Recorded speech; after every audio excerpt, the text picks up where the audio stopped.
Malang gabi mga kaibigan, ito pang live po kasi Liblon Ado sa Philippines at hatid po niya sa atin ang balita ng trapiko. Liblon, pasok! Dito po ang mga ngayon sa pinoprospect na Chinatown. Dito, tayo sa jeep. Kita mo?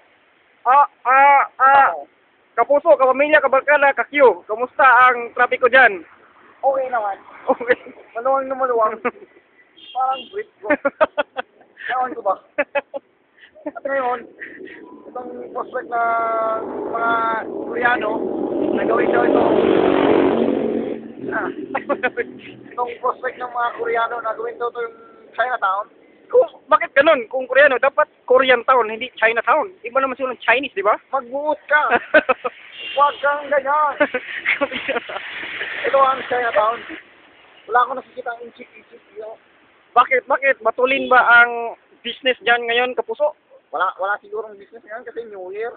Ganun ba? Di ba iba ang kanilang Pasko? Araw ng kanilang Di Pasko? basta sa inchik. Pili kayo sila di gusyo pag ka ng padlungay na... Ilocano magkita, Ilocano. Anad mo nga po sa mga akong mga kaswit nga. Lunggo kayo mga istorya. Dagad, damo na ka, classmate na Ilonggo na nagalakat dito sa downtown. Nagalakat sila. Nagalakat dito. Bakal sila, mga Bakal. gamit-gamit. Mga okay na natoyin ni mga classmate ni mo, ha? Hindi na may balansi.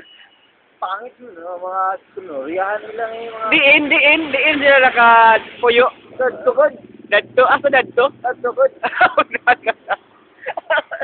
Abot lang.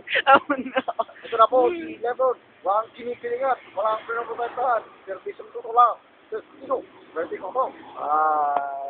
Maraming salamat sa iyo, ating kapuso, kapamilya, ka-Q, Liblon Ado. Ngayon, advertising muna tayo dahil kailangan may merienda. Okay? Maraming salamat sa pakikinig sa berita. Amen.